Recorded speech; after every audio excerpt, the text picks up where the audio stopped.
pas si bête avec Vet24, centre hospitalier vétérinaire à Marcq-en-Barœul. Prise d'un contraceptif ou ovariectomie pour la femelle, castration pour le mâle, la stérilisation de l'animal est monnaie courante. Pour le propriétaire d'animaux, en plus d'éviter une reproduction non désirée, elle apporte d'autres avantages que nous expose le docteur Aymeric Deneuch, spécialiste en chirurgie au sein du centre hospitalier vétérinaire Vet24. La stérilisation consiste en la suppression des fonctions de reproduction.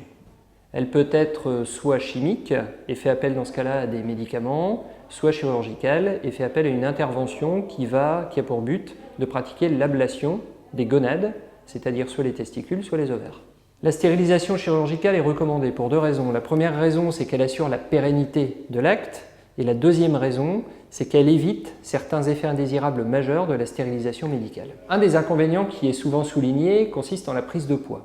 Il faut savoir que suite à une stérilisation, il est important d'adapter le régime alimentaire car les besoins du patient sont modifiés et sont revus à la baisse. Alors chez le chien mâle, il est clair que la stérilisation permet de limiter les comportements dominants, si tant est qu'elle soit effectuée préalablement à l'instauration de ces comportements, donc chez un animal jeune.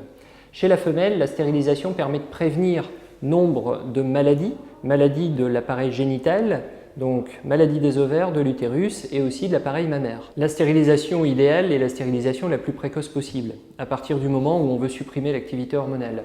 Et il est clair que chez la femelle, la stérilisation avant les premières chaleurs permet de diminuer par 3 le risque de tumeur mammaire par exemple. On envisage la stérilisation chez le chien comme chez le chat à partir de l'âge de 4 à 5 mois.